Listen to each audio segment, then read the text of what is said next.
Seberapa pentingkah pendidikan spiritual dan akhlak diterapkan di sekolah?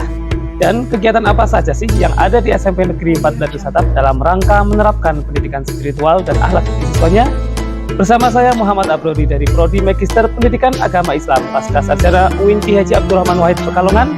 Mari belajar bareng tentang pentingnya penerapan pendidikan spiritual dan akhlak di sekolah. Tonton video ini sampai habis ya.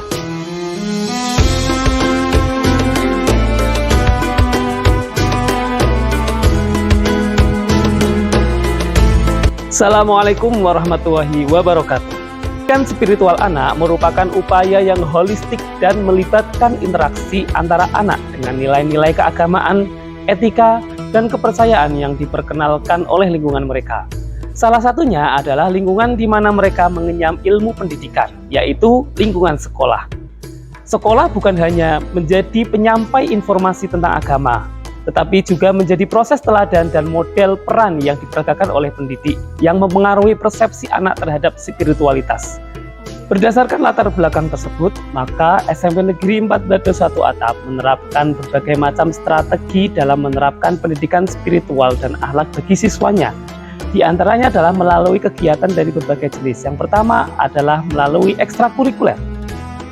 Kegiatan ekstrakurikuler merupakan kegiatan yang dilaksanakan di luar jam pelajaran. Dalam hal penanaman pendidikan spiritual dan akhlak di SMP Negeri 4 Dadu Atap terdapat beberapa kegiatan ekstrakurikuler, yaitu yang pertama adalah ada madrasah diniyah. Dalam madrasah diniyah, pendidik memberikan materi-materi yang terkait dengan akhlak dan hukum Islam. Kegiatan ini dilaksanakan dengan tujuan memberikan pemahaman bagi peserta didik bahwa dalam Islam terdapat aturan-aturan bagaimana seorang muslim harus bertindak agar tidak menyalahi ketentuan Allah Subhanahu wa Ta'ala. Strategi yang kedua yaitu melalui kegiatan pembiasaan. Nah, di pembiasaan ini ada beberapa macam kegiatan yang diterapkan di sekolah. Yang pertama yaitu pembacaan Asmaul Husna dan doa pagi bersama. Pembacaan Asmaul Husna dilaksanakan setiap pagi hari sebelum memulai pembelajaran, sehingga harapannya hati dan jiwa mereka sudah siap. Di samping siap secara fisik, mereka juga harus siap secara batinnya. Kegiatan yang kedua yaitu sholat duha berjamaah. Sholat duha berjamaah dilakukan setiap hari Jumat pagi. Kegiatan ini dimaksudkan agar peserta didik bisa memiliki sikap spiritual dalam menjalankan ajaran dari Islam. Dengan pembiasaan ini, harapannya adalah mereka bisa mempraktekkan baik ketika di sekolah maupun ketika di rumah. Pembiasaan yang ketiga yaitu sholat duhur berjamaah. Sholat duhur berjamaah dilakukan setiap hari dan dilakukan di dalam kelas. Semua peserta didik dan pendidik diharuskan mengikuti sholat duhur berjamaah dengan tertib dan khusyuk. Hal ini bisa memberikan pembelajaran bagi peserta didik bahwa sholat itu hukumnya wajib, sehingga diharapkan menimbulkan kesadaran bagi mereka untuk selalu taat dan melakukan sholat, terutama sholat berjamaah. Kegiatan pembiasaan yang keempat yaitu perilaku senyum, salam, dan sapa. Perilaku senyum, salam, dan sapa ini menjadi pembiasaan yang selalu diterapkan di sekolah. Setiap pagi ketika pendidik tiba di sekolah akan disambut oleh peserta didik dan mereka secara bergantian bersalaman. Potret situasi ini menjadi pemandangan yang luar biasa bagus karena memberikan pembelajaran bagi peserta didik untuk patuh dan menghormati guru dan menghormati sesama. Pembiasaan yang kelima yaitu sholat Jumat. Kegiatan sholat Jumat dilakukan di masjid yang dekat dengan sekolahan. Kegiatan ini bahkan dilakukan di beberapa masjid di lingkungan sekitar secara bergantian. Pembiasaan yang keenam yaitu tadarus Al-Quran. Kegiatan tadarus Al-Quran dilaksanakan setiap hari, kecuali hari Jumat. Kegiatan ini dilaksanakan setelah sholat duhur berjamaah. Pada kegiatan ini dibagi 3 kelompok, disesuaikan dengan kemampuan membaca Al-Qurannya.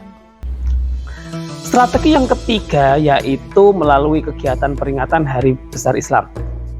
Peringatan Hari-Hari Besar Islam dimaksudkan sebagai upaya pembinaan bagi peserta didik dalam pengetahuan serta meningkatkan keimanan kita kepada Allah Subhanahu wa Ta'ala. Kegiatan ini penting dilakukan sebagai bentuk dakwah kepada peserta didik terkait beberapa hari penting yang biasa diperingati oleh kaum muslimin, seperti Maulid Nabi Muhammad, Tahun Baru Islam, Isra Mi'raj, dan lain-lain. Strategi yang keempat yaitu infak dan sedekah. Kegiatan infak dan sedekah merupakan kegiatan yang mengajarkan kepada siswa untuk peduli kepada sesama dengan cara menyisihkan sedikit uang saku mereka untuk diinfakkan. Harapan dari pembiasaan ini adalah siswa bisa terbiasa untuk memiliki sifat empati kepada sesama dan kepedulian terhadap sesama siswa. Kegiatan ini juga menjadi ladang amal bagi mereka dan diharapkan bisa menjadi keberkahan bagi kehidupan mereka. Itulah keempat strategi kegiatan yang dilakukan oleh SMP Negeri 4 Beledu 1 Atap dalam mengimplementasikan pendidikan spiritual dan akhlak bagi peserta didik. Penanaman pendidikan spiritual dan akhlak bagi peserta didik di SMP Negeri 4 Beledu 1 Atap telah berjalan dengan baik. Kegiatan tersebut dilakukan dengan memperhatikan kondisi lingkungan dan masyarakat setempat. Tidak kalah penting bahwa pemberian pendidikan spiritual dan akhlak ini juga sebagai bentuk penyadaran bagi peserta didik dan juga bagi pendidik agar kita selalu mendekatkan diri kepada Allah Subhanahu wa Ta'ala dan juga berbuat baik kepada sesama. Demikianlah yang dapat saya jelaskan tentang praktik pendidikan spiritual dan akhlak di SMP Negeri 4 Beledu 1 Atap. Semoga bisa memberikan manfaat dan memberikan pemahaman bagi kita semua. Saya Muhammad Abdul dari Prodi Magister Pendidikan Agama Islam UIN Kiai Haji Abdurrahman Wahid Pekalongan. Terima kasih dan wassalamualaikum warahmatullahi wabarakatuh.